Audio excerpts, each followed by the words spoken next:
Yo, what's good, guys? Producer Micah here, and today, guys, I'm gonna be starting a new series. This is gonna be like learning how to make beats in FL Studio, and this is gonna be like a proper beginner series. So in case you've been struggling to learn how to make beats in FL, I've got you covered. This video is gonna take you all through the process, and this video is gonna be in series. So you wanna follow along and you wanna subscribe and turn on the bell notification so you always get notified. So we're gonna be starting from the basics of learning how FL Studio works and to making your first hard-hitting beat in FL Studio. So like I said, you definitely don't want to miss out on these videos. So turn on the bell notification so you always get notified. So see you guys in class. Let's go. All right, so we're going to be going through the basics of FL Studio. So basically we're going to be starting everything from scratch. So if you don't have any knowledge, trust me, by the end of this series, you have all the knowledge and all it takes for you to be able to make your first beat in FL Studio. So I'm going to be doing these videos in series, and each series we're going to cover a particular topic or a particular aspect of making beats in FL Studio. So once you have FL Studio, or once you've gotten FL Studio, you've downloaded it and you've installed it.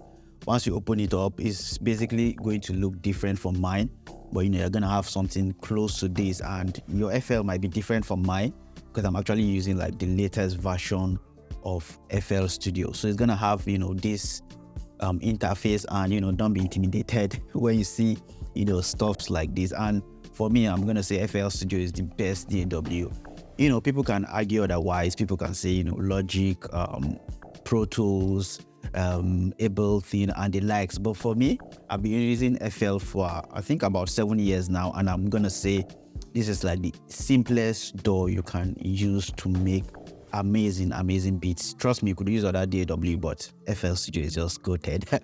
All right, so we have this interface, and like I said, don't be intimidated by what is going on or what you're actually seeing. We're just gonna select the empty because we're gonna be starting from scratch. So we're just gonna select the empty template, and it's just gonna open, and you could actually just set it in a way that this doesn't show up again. But for me, I just like it to always show up, and I always select empty. But in case you don't want it to show this again, you could just select do not show this in the future, and it's not gonna show you this this drop down again. But for me, I just like it. Like I said, I just love it to always be there. So I'm just gonna select the empty and click on start a new project, and it opens up.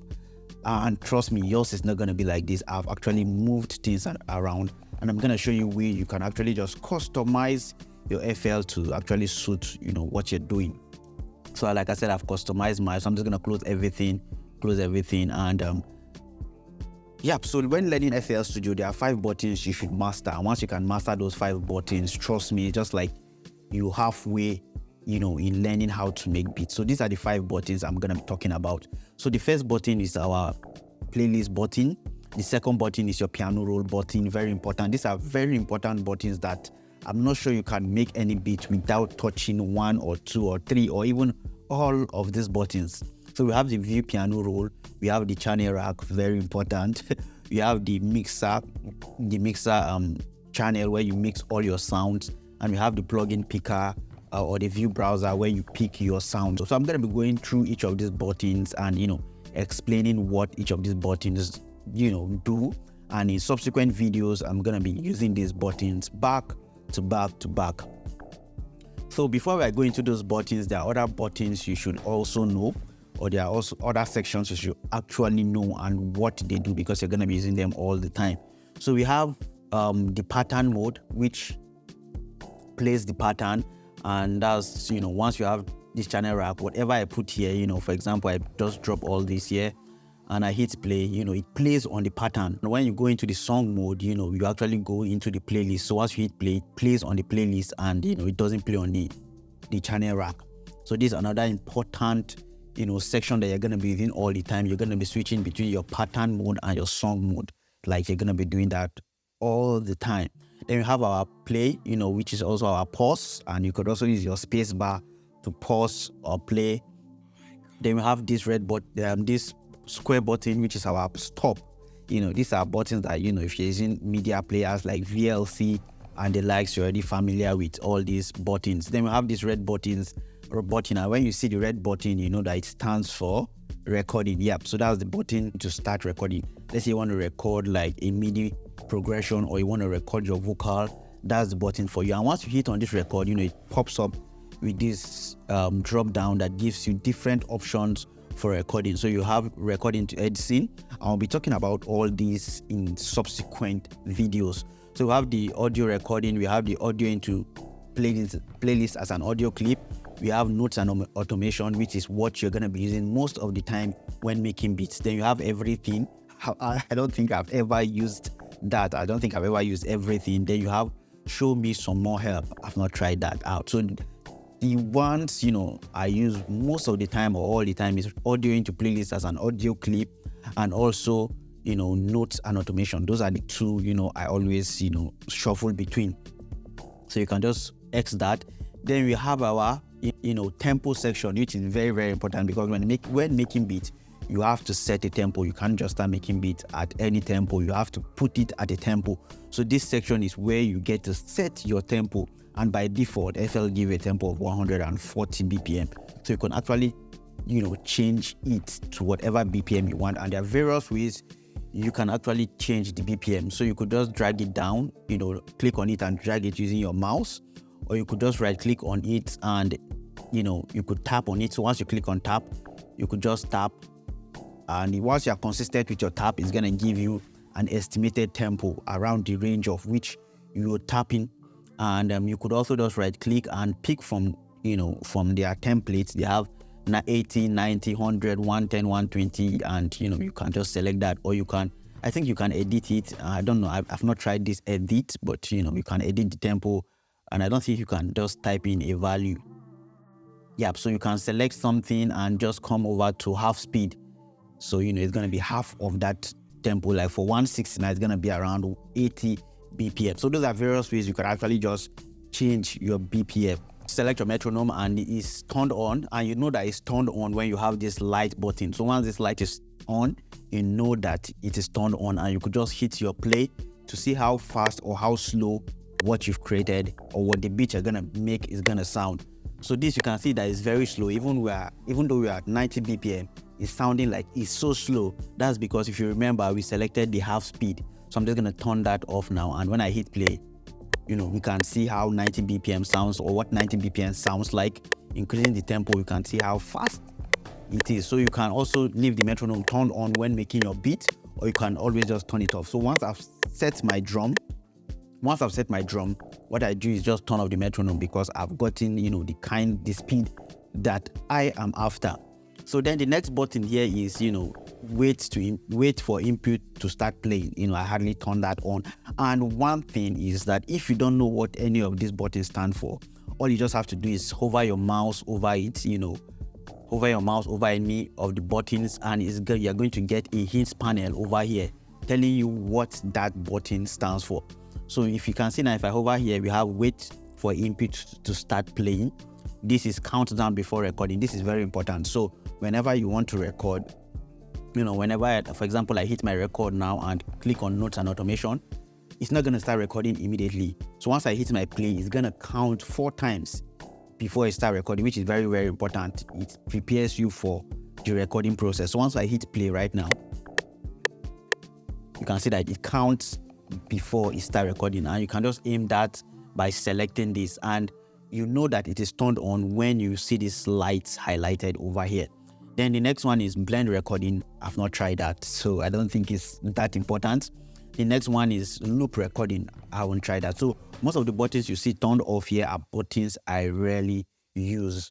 Then the next one is typing keyboard to piano roll. That's very, very important. If you don't have a MIDI, or you're making beats somewhere, you could just turn your normal keyboard, your normal computer keyboard, as a MIDI, which is very, very important. Then the next one is scroll to reach time markers. That's turned off for me. Then step editing mode, that's also turned off for me. I hardly use that. Then this is also enable note or clip group. Seriously, I don't know what that stands for, but I think it's turned on by default, so I just left that. So basically, the important buttons you'll be using, aside these 5 I spoke about earlier, are your pattern button, your song mode, your play, your pause, your stop, record, the tempo, the metronome, countdown before recording, typing keyboard, as MIDI. And yeah, those are just the buttons you are actually going to be using back to back to back. So let's go over the 5 buttons, and I'm going to tell you what each of these buttons stands for. And in subsequent videos, we are going to be using it. And after watching these videos, more of my video tutorials is going to actually make sense to you, because what I'm going to be breaking down here are stuff that I just do so fast on, my normal YouTube videos. So the first button here is our view playlist, which is what is open right here. And for you, it might be different. You might have this bar here, this section over here, and you could just actually change it, come over to view. For me, I just show on the right side. Normally it's like this, it's always on this side, but for me, I just love it flipped on the other side. So you could actually flip it if you want to follow along, or if you want to set yours to be like mine, you could actually just flip it and pick up panel. So mine is on the right. I don't know why, I just love putting it there. So the playlist, back to what the playlist is where you arrange your pattern. So when making beats in FL Studio, you create your beats in pattern. So for me, I love creating my beats in pattern, then arranging them on on the playlist. But most people can arrange their beats straight on the playlist. They can drag their kick, put it on the playlist, drag their snare, arrange everything on the playlist, man. Those guys, I give it to them, man. But for me, I just love creating on the pattern. So you create various patterns, and then you bring them to your playlist and arrange them in sections. So you could arrange each pattern for your chorus, for your verse, for just play around with the patterns and arrange them the way you want. So basically, you arrange your patterns on the playlist, and those playlists together, everything form a full song or a full beat. So I'm going to show you an example. Let me just create a pattern, and this is where you create your pattern. You come over here. So we have pattern 1 here now, which is what, let me just put that. So assuming this is our pattern 1, I can just arrange it. Then I can create another pattern, find first empty, and you can give it a name, or you decide not to give it a name. But for me, I just love having my stuff really organized. So I give my pattern a name. Let's call this pattern 2. Part 2, don't mind the name. And you could give it color, select, give it a color, and I could just put that down here. So that's another pattern, and just play whatever I want on this pattern. Go create another pattern, put it on there. So that's how you create various patterns, and arranging these patterns all together, form a full song. So whenever I hit play now, once I hit play, you can see that it's not playing on the playlist. Why? Is because I'm still on the pattern mode. So I need to change it to the song mode to be able to play what I've created that is on the playlist. So I'm just going to change it from our pattern mode to our song mode. And you can see why I told you guys that these buttons are actually very important, because you're going to be using them all the time you're going to be using each of them. So I'm going to go over to the song mode and just hit play, and you can see it playing on the playlist. So if I've created stuff on each of these patterns now, they are going to be available on the playlist, and they're going to be playing. So the playlist is very, very important, because that's where you structure and arrange your beats or your song. Then the next one is our piano roll, and the piano roll is very, very important. There are 2 ways or 3 ways you can go to the piano roll. So you can just click here and you go to the piano roll. The piano roll is where you arrange your MIDI progressions. You could just use the piano roll to arrange your drums or to play around with your drums more. So for example, let me just quickly show you guys what you could do with your piano roll. So on this channel rack, for example, I create, like stuff like this, and I just want this note to be like, I need it to have like a swing, and I can't just do it on the channel rack. I just need to go to the piano roll. So I could just right click on this sample, go to the piano roll, and the piano roll gives me, more access to this note. So I could actually just move the notes, more of how I want to move it. I will not be able to move it this way, on the channel rack, but coming to the piano roll, I could just move it beat by beat. And the piano roll is also where you get to arrange your MIDI. So I could arrange, like, maybe I've brought in like a plugin, let me show you an example. Like I bring in like, and for example, FL keys, which is a MIDI. I could just go to my piano roll and play the chord progression. So, the piano roll helps me to arrange those notes. And let's hit our play. Don't forget to go to the pattern mode, because we are playing on the pattern now, and hit play. Yep. So the piano roll is very, very important, because you get to arrange your MIDI. It gives you more, flexibility in playing around with your drums, giving you that swing that you might not just get on the channel rack. Then the next board thing we're talking about is the channel rack, which is very, very important. And for me, I would say the channel rack is where I get to arrange my drums. So for example, after I've selected my drums, and I'm going to show you how you can just bring in drum samples to your channel rack. So once you have all your drums on channel rack, the channel rack gives you access to, let me just delete this, cut it, so you could just arrange your drums, either your drums, your melodic instrument. You could arrange everything on the channel rack. So the channel rack is very, very important. We're going to be using it back to back to back, and the more we use it, or the more you use it, the more familiar you get with all these stuffs. So the next one is going to be our mixer, and the mixer is very, very important because this is where you get to mix all the sounds. So whatever it's just like cooking food, right?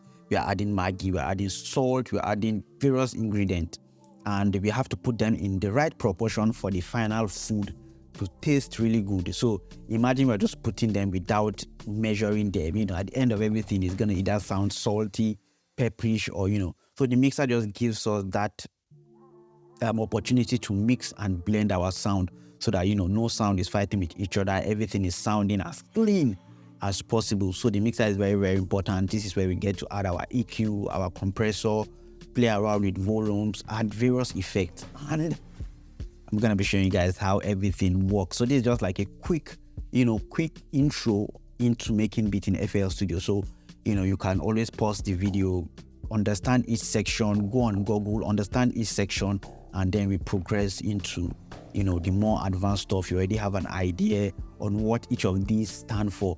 Then the final button is going to be called our plugin picker, or our browser, or what is it called, our plugin picker or our view browser. And this is where all the sounds you're going to be using to make your beat in FL is stored.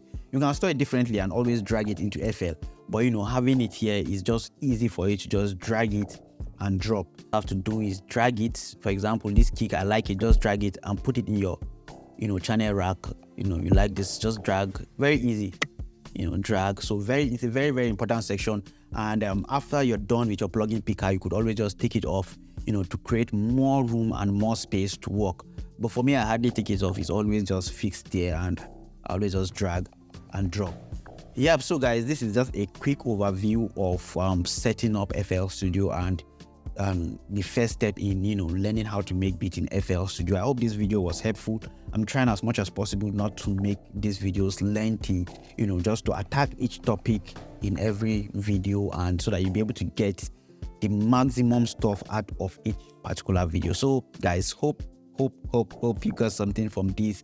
And if you're yet to subscribe, kindly hit the subscribe button, because more and more amazing videos is gonna be coming out. This is gonna be an amazing series, and when you're done with this series, trust me, you have all it takes to make a very, very solid and hard-hitting beat in FL Studio. And trust me, you're gonna come back and thank me that you followed along with this series. So in case you're just coming across this video for the first time, hit the like button, subscribe, and tell your friends that also want to learn how to make beat in FL Studio. This is going to be a very, very important series in learning how to make beat in FL Studio, and I'm going to try as much as possible to break everything down and answer any question you guys will have or might have during the course of this video. And thank you guys. I'm also going to try to create like a WhatsApp or Telegram group where you guys could join, and whatever question you have, you could just ask it on that channel, and I'm going to try as much as possible to always respond. I'm going to try as much as possible to always respond. Thank you guys, and don't try to skip any video, guys. Try to watch every video, because every video is going to be packed. If you really want to learn how to make beats and make hard-hitting beats in FL Studio, you just have to follow along every video. Thank you guys, and see you guys in the next episode. Peace.